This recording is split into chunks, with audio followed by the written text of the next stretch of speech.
the modern world, the Western world, if not the entire thing, of course, there's really no borders, no countries, is part of a monopolistic, unipolar directive, which in essence, well, to understand what it even is, if you understand the basic principles of my previous video, God Explained Simply, all of modern society depends on denying what I presented in that video, or in layman's terms, denying that you're conscious.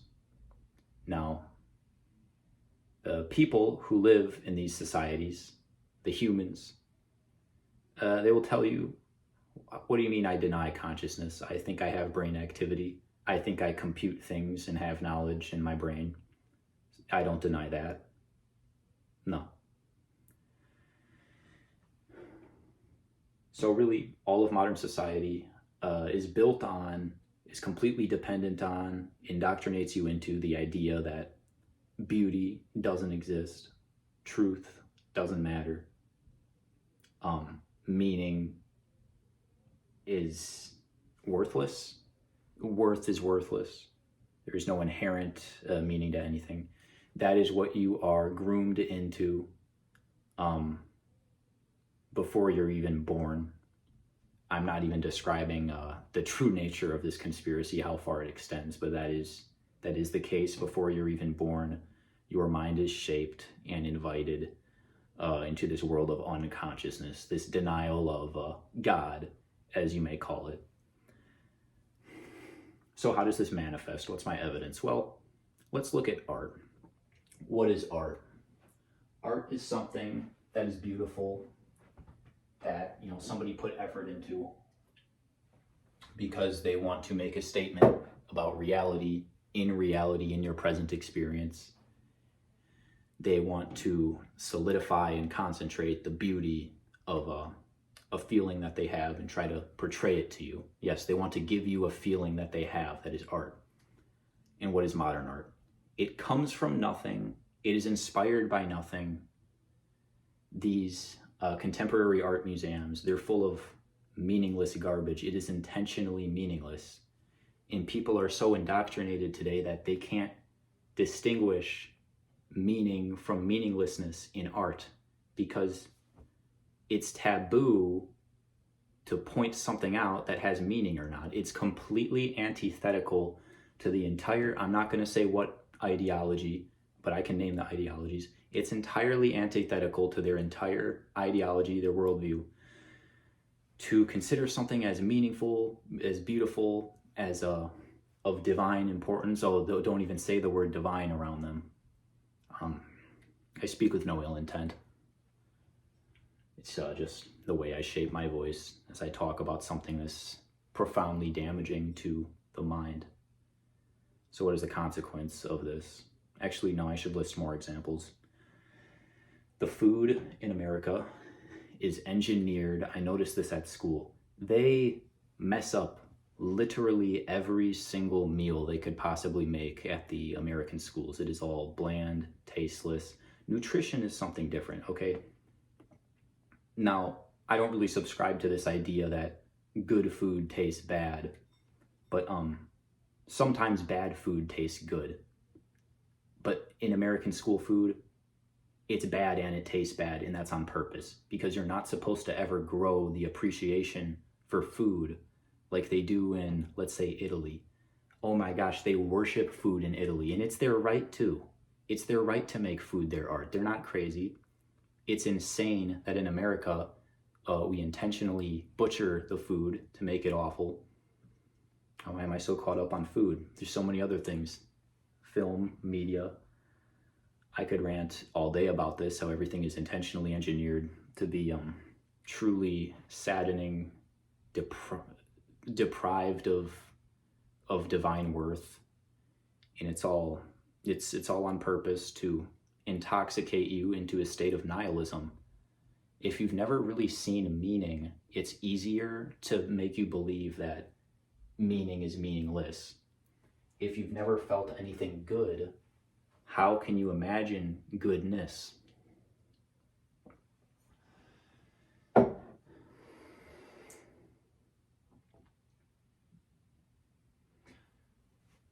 if you understand the nature of God, the nature of consciousness, you should know that what we're experiencing right now could be something of a truly profoundly awful nature.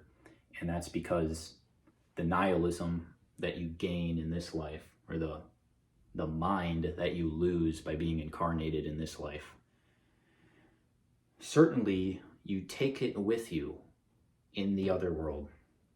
You take it with you somehow, just like you carry your mind from moment to moment. You know,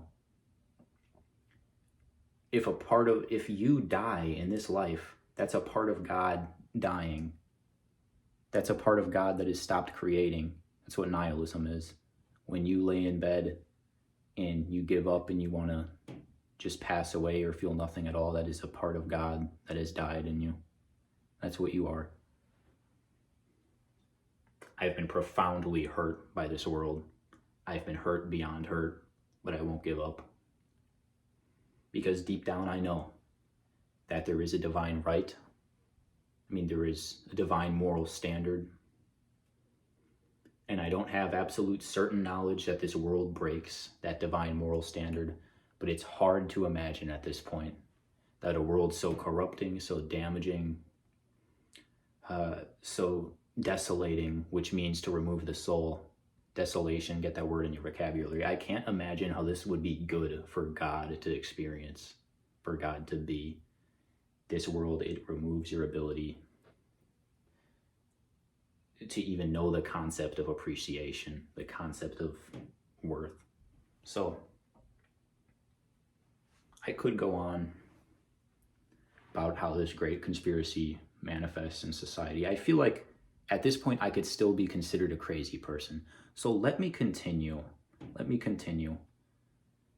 There are things that were designed into the human mind. You can call it evolution, you can call it intelligent design. There are things in the human mind that we are supposed to experience. In the human psyche, we're supposed to be doing certain things. You're supposed to be socializing as a child. You're supposed to be interacting with the whole world in unstructured, unregulated ways. And what do we live in the United States? A regulatory tyranny. That is a great offense against God. A strict limit on what you can do at every age of your life. You must do this when you're a toddler. You must get these medical treatments. You must go to school. You must spend 40 hours a week in the school system. Oh, how could I forget our artificially engineered work system and school system? Of course, the school system is just prep for the work system, but still it's an awful, I don't have the word for it, a torture of humanity, a torture of the divine and the human, sending a kid to school, especially putting them on mind-altering drugs when they do it. But no, let's talk about jobs. You think your job has value? It doesn't. The value of a job is how much it can take from you as a human being. That's why they exist. That's why the government wants more jobs. Oh, Joe Biden created this many jobs under his presidency. Donald Trump is going to bring in this many jobs under his presidency. I'm sorry, Trump supporters, but do you really think that having more jobs is inherently good? I mean, really?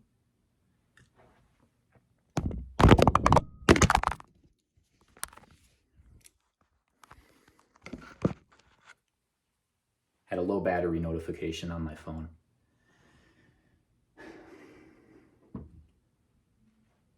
No, this is all put in place to desolate you, all of it. Go to any modern art museum, any protest today. See the things that people are protesting for. Are they protesting for something, or are they protesting against beauty? They go out on the streets and they protest against heterosexual love. They protest against a love between a man and a woman, straight white male. It is the most beautiful thing in the world. Even if done badly, how could you have a better experience than being in love? If done well, which society is just utterly repulsed by today. The natural love between two heterosexual people of proper development, they hate it. Don't you know how insane that is? To just find the most beautiful, enjoyable experience that a human could have, the most awesome experience. Oh my gosh, awe, the restriction of awe. Oh, the conspiracy deepens. Did you know that NASA is a space censorship agency, and they're doing censorship on every single mission? They're not even trying to look for alien life. They explain why alien life doesn't exist, and then they don't look for it.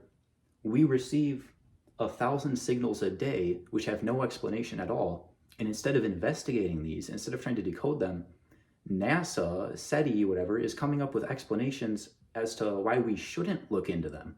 That's to restrict awe. There are cities today which you are not allowed to build above a certain height for XYZ reasons. Oh, you can't build too high. The reason you're not allowed to build above a certain height is because seeing a city skyline evokes awe. Our past was covered up. Oh, our past, whatever it may be. There are structures, enormous structures, which you would never even consider to be artificially created structures. But believe me, they are on the surface of Earth. Enormous structures. We don't know who made them. I mean, it was probably humans. It's not like school says anything about history before a couple thousand years ago. It just didn't exist. Apparently, we were all just eating beef jerky and berries, and then we made the pyramids and other things that people aren't allowed to talk about. Once again, I'm not being derogatory towards anyone, not calling anyone stupid.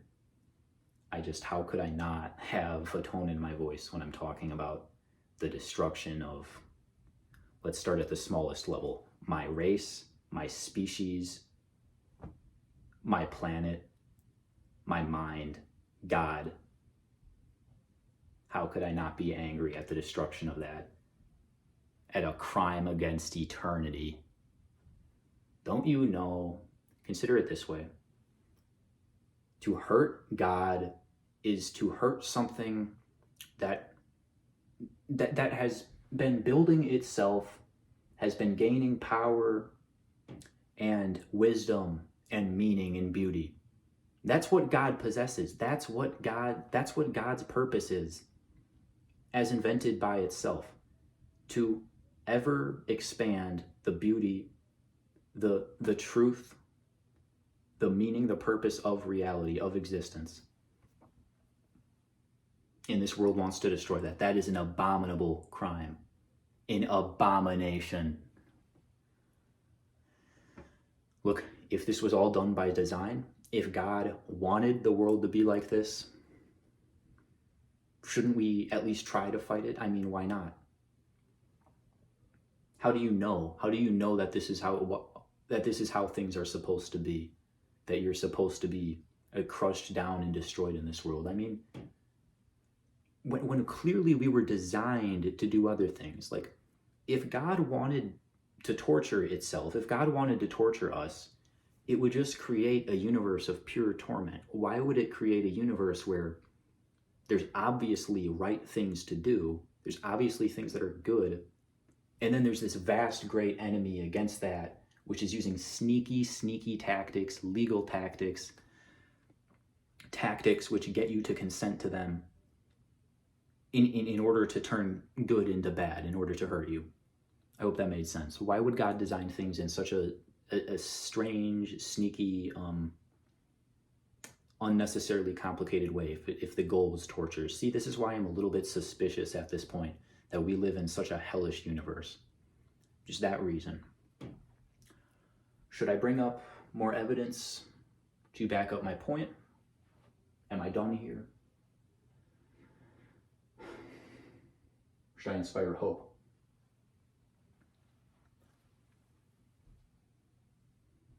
I don't know how to save the people of the town that I live in. I live in Madison, Wisconsin. I'm not going to say anything about it, but if you know, you know. Okay, for the sake of my channel. I don't know how to reach these people. I could make this speech 100 times more fiery, 100 times more passionate. True, I could tell these people how much I care about them. That truly I am driven by a deep drive to find meaning in this meaningless world, in this world that wants to get rid of meaning, and they wouldn't be moved. So that's why sometimes a good person may hope for absolute and total annihilation.